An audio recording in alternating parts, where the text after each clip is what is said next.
नमः श्रीवर्धमानाय निर्दोषे कलिलात्मने सालोकानां त्रिलोकानां यद्विद्यादर्पणाय ते।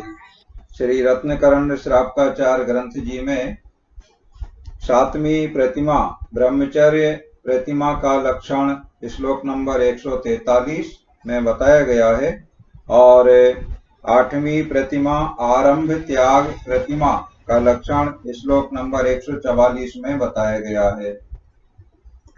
अभी 6वीं प्रतिमा रात्रि भुक्ति त्याग प्रतिमा का लक्षण आप लोगों ने सुनाया है याद करके। रात्रि भुक्ति त्याग प्रतिमा के 2 नाम आते हैं। एक तो यही है रात्रि भुक्ति त्याग, माने रात्रि में चारों प्रकार के आहार का त्याग करना, दयावान होना, जीवों पर दया करना। और इसी प्रतिमा को दूसरे नाम से भी अन्य ग्रंथों में बताया गया है और उसे देवा मैथुन त्याग प्रतिमा के रूप में माना जाता है, माने दिन में मैथुन का त्याग करना। इस प्रकार से 6वीं प्रतिमा के 2 नाम से वर्णन अलग अलग ग्रंथों में पाए जाते हैं। अब 7वीं प्रतिमा ब्रह्मचर्य प्रतिमा का लक्षण बताते हैं, श्लोक दोहराएंगे। मल बीजम मल योनिम मलबीजं मलयोनिं गलन्मलं पूतिगन्धिवीभत्सम् गलन्मलं पूतिगन्धिबीभत्सं पश्यन्नङ्गमनङ्गात् विरमति यो ब्रह्मचारी स। विरमति यो ब्रह्मचारी स। देखो 6वीं प्रतिमा में देवा मैथुन त्याग या रात्रि भोजन त्याग, तो देवा मैथुन का दिन में मैथुन सेवन का, काम सेवन का त्याग कर दिया है 6वीं प्रतिमाधारी ने। अब और एक कदम आगे बढ़ रहा है, 7वीं प्रतिमा धारण की है तो अब हमेशा के लिए काम सेवन का त्याग कर देता है। किस प्रकार से करता है? ब्रह्मचारी हो जाता है तो शरीर के स्वरूप का इस प्रकार से वह विचार करता है, चिंतन करता है कि शरीर कैसा है। अंगम माने यह शरीर, मल बीजम मल योनिम गलनमलम पूति गंधि और बीभत्सम, ये 5 चीजें शरीर के बारे में बताई गई हैं। एक एक करके समझते हैं। शरीर कैसा है? मल बीजम माने मल से उत्पन्न है। जैसे बीज से वृक्ष उत्पन्न होता है तो ऐसे ही शरीर उत्पन्न किससे होता है? तो मल से उत्पन्न होता है। रज वीर्य रूप मल से उत्पन्न है शरीर। और दूसरी मल योनिम, मल की योनि है। योनि कहलाता है उत्पन्न, उत्पत्ति का स्थान योनि कहलाता है। तो मल की उत्पन्न करने वाला है, माने मल का उत्पत्ति स्थान है। शरीर के 9 द्वारों से सदा मल झरता रहता है। 9 द्वार वहे गिनकारी, असी देह करे किमियारी। ऐसा 12 भावनाओं में अशुचि भावना, शरीर अपवित्र है, उसमें वर्णन आता है कि 9 द्वार वहे गिनकारी, माने शरीर के 9 द्वारों से हमेशा मलिन पदार्थ झरते रहते हैं। ऐसे 9 द्वार कौन से कहलाते हैं? ऐसे ऊपर से हम देखते जाएं, 2 कान, कानों से मेल निकलता है, वही मल है। और आंखें, आंखों से भी मेल निकलता है, कीचड़ वगैरह, तो वह मेल है। और इसी तरह से नाक के दोनों ओर के दाएं बाएं के जो स्थान है, छिद्र हैं, उनसे भी मल झरता है। तो 6 हो गए। और 7वां मुख, मुख में से भी लार वगैरह बहती है और जो मलिनता उत्पन्न होती है दांतों वगैरह में, जीभ में, तो वह मल को उत्पन्न करने वाला है। 7 हो गए। और 8 और 9, मल और मूत्र का स्थान है। तो इस तरह से 9 द्वार मल उत्पन्न करने वाले हैं। और ये 9 के अलावा शरीर में, सारे शरीर में रोम छिद्रों के माध्यम से भी मल हमेशा पसीना आदि के रूप में झरता रहता है। तो इस प्रकार से मल योनिम माने मल को उत्पन्न करने वाला है। तीसरी बात शरीर के बारे में क्या है? गलन मलम माने मल को बहाने वाला है। और चौथी बात पूत गंधी माने दुर्गंध युक्त है। शरीर से मल हमेशा बहता रहता है और शरीर दुर्गंध युक्त है।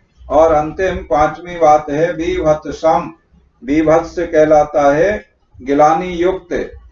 ऐसा जैसे कोई मृत पशु वगैरह कहीं देखते हैं तो दुर्गंध उससे आती है और गिलानी उत्पन्न होती है, सड़ा हुआ इस तरह का कलेवर रहता है तो गिलानी युक्त होता है।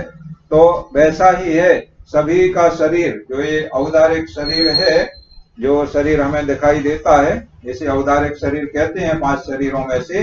तो ये औदारिक शरीर की ये 5 विशेषताएं हैं, माने ये 5 चीजें हर शरीर में पाई जाती हैं।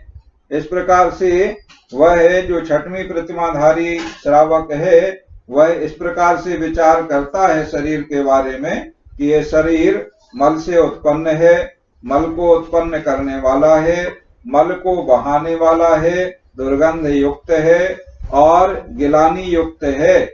इस प्रकार शरीर के बारे में पश्यन माने देखता हुआ, अनंगात विरमति माने काम सेवन से विरक्त होता है। ऐसे अपवित्र शरीर में काम सेवन से विरक्त हो जाता है, वह ब्रह्मचारी माने ब्रह्मचर्य प्रतिमाधारी कहलाता है।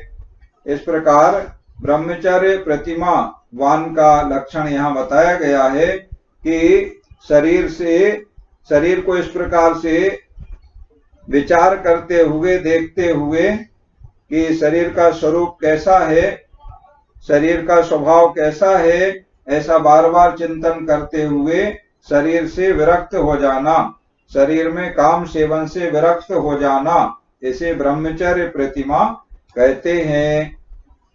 श्लोक दोहराते हैं। मल बीजम मल योनिम गलन मलम पूति गंधि बीभत्सम पश्यन्नंग मनंगात विरमति यो ब्रह्मचारी स। इसके बाद 8वीं प्रतिमा आरंभ त्याग प्रतिमा का लक्षण बताते हैं। श्लोक दोहराएंगे। सेवा कृषि वाणिज्य, सेवा कृषि वाणिज्य प्रमुखादारंभतो व्युपारमति, प्रमुखादारंभतो व्युपारमति, प्राणातिपात हेतोर, प्राणातिपात हेतोर, योषावारंभ विनिवृत्ता, योषावारंभ विनिवृत्तः। अब आरंभ का त्याग 8वीं प्रतिमा धारण करते हैं। 8वीं प्रतिमा में आरंभ के कार्यों का त्याग किया जाता है। जो सच्चे गुरु का लक्षण बताया गया था, उसमें बताया गया था विषयासा वसाती तो निरारंभो परिग्रह, माने विषयों की आशाओं से रहित होते हैं और आरंभ से रहित होते हैं और परिग्रह से रहित होते हैं। इस प्रकार सच्चे गुरु होते हैं। तो यहाँ पर ये श्रावक है तो धीरे धीरे यह गुरु पने की ओर जा रहा है, माने गुरु का पद इसे पाना है, सच्चे गुरु बनना है, निर्ग्रंथ बनना है। तो धीरे धीरे एक एक कदम आगे बढ़ाया जा रहा है। श्रमण बनने के लिए तैयारी चल रही है। तो अभी इसने ब्रह्मचर्य प्रतिमा 7वें में ब्रह्मचर्य को अंगीकार कर लिया है, लेकिन ब्रह्मचर्य प्रतिमा के बाद भी 7 प्रतिमाधारी होने के बाद भी वह अपना जो व्यापारी है तो व्यापार करता है, जो कहीं सेवा का कार्य करता है या कोई प्रोफेशन करता है, नौकरी वगैरह करता है, तो वह भी अपनी ड्यूटी करता है, अपना कार्य करता है। अगर किसान है, कृषि कर्म करता है, तो वह अपने कृषि के कार्य में भी प्रवृत्त होता है, सभी काम करता है।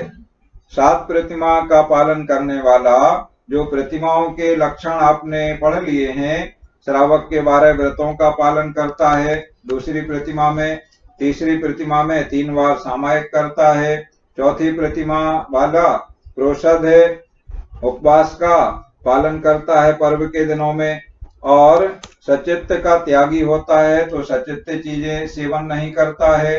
रात्रि भुक्ति त्याग कर दिया, इसलिए रात्रि में चारों प्रकार के आहार का सेवन नहीं करता है, और दिन में मैथुन का त्यागी होता है। 7वीं प्रतिमा ले ली उसने, तो अब वह पूरे समय, हर समय के लिए उसने काम सेवन का त्याग कर दिया है। लेकिन अभी 7 प्रतिमा वाला व्यापार करता है, नौकरी करता है, खेती वगैरह के कार्य करता है, सब कुछ काम करता है, इनका त्याग उसके नहीं हुआ है। अब वह एक कदम और आगे बढ़ रहा है, जो प्रारंभ में ही 136 नंबर श्लोक में बताया गया है। 100 गुणा पूर्व गुण ऐसा है, पूर्व के सारे गुण रहते हैं पूर्व प्रतिमा तक के, और आगे की जो प्रतिमा धारण करता है उसके गुण और बढ़ जाते हैं। पूर्व गुण ऐसा है 100 गुणा, तो अब आगे 8वीं प्रतिमा ले रहा है, तो अब आरंभ के कार्यों का त्याग कर देगा। बाकी जो पहले 7 प्रतिमा तक उसने जो त्याग किया है या जो नियम लिया है उसका भी पालन करेगा। तो अब क्या क्या त्याग कर रहा है आरंभ त्याग में? देखिए, सेवा, कृषि, वाणिज्य, प्रमुख आरंभ, ये प्रमुख आरंभ के कार्य हैं। और इन आरंभ के कार्यों से क्या होता है? प्राणातिपात हेतु जीव हिंसा होती है, जीव हिंसा के कारण है। चाहे व्यापार करे, व्यापार करने में जीव हिंसा होगी, चाहे कृषि का कार्य करे तो उसमें जीव हिंसा होगी, चाहे वह कोई सेवा का कार्य करता है, नौकरी करता है या अन्य कोई प्रोफेशन करता है, कुछ भी करेगा आरंभ का कार्य। यहाँ पर जो पुरुष की अपेक्षा से यहाँ वर्णन किया है, तो पुरुष ही प्रायः बाहर के कार्य करते रहे हैं, अब तो महिलाएं भी करती हैं। महिलाएं घर गृहस्थी के पंचसूना के कार्य, पूर्व में इस प्रकार की व्यवस्था रही है, अब धीरे धीरे परिवर्तन होता जा रहा है। तो यहाँ पुरुष की अपेक्षा से सेवा, कृषि, वाणिज्य आदि कार्यों को लिया है, और इसी में जो घर गृहस्थी के कार्य हैं उनको भी आरंभ के कार्यों को ले सकते हैं। चौकी, चूल्हा, चक्की, चूल्हा और अन्य कूटना, पीसना, रोटी बनाना, पानी भरना, झाड़ू लगाना, ये सारे ये भी आरंभ के कार्य हैं, तो उन आरंभ के कार्यों को भी यहाँ ले सकते हैं। ये सारे कार्य जीव हिंसा के कारण हैं। आरंभ के हर कार्य में जीवों की हिंसा होती है। तो नौकरी, खेती, व्यापार आदि ये आरंभ के कामों में व्यापारमति विरक्त होता है, माने इनका त्याग कर देता है, इन आरंभ के कार्यों से विरक्त हो जाता है कि अभी तक मैंने ये सारे आरंभ के कार्य किए हैं, बहुत पाप उपार्जन किया है, अब मैं इन सारे पाप के कार्यों का, आरंभ कार्यों का त्याग करता हूँ।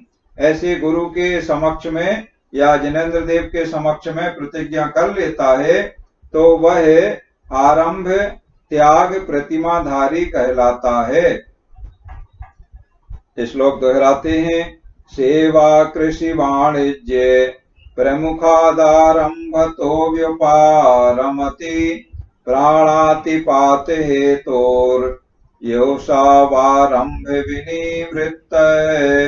इस प्रकार आज आपने 7वीं ब्रह्मचर्य प्रतिमा और 8वीं आरंभ त्याग प्रतिमा का लक्षण समझ लिया है। अब आगे 3 प्रतिमाओं का वर्णन और होना है, परिग्रह त्याग, अनुमति त्याग और उद्दिष्ट त्याग। इस प्रकार 145 श्लोक तक, 144 तक आज हो गए हैं, और 150 श्लोक में 6 श्लोक अभी शेष हैं, जो 3 दिन में यह पूरा हो जाएगा। इस तरह आज की पढ़ाई का कार्य यहाँ पूर्ण होता है। और अब आप अपनी प्रश्न, कोई जिज्ञासा है उसे पूछ लें।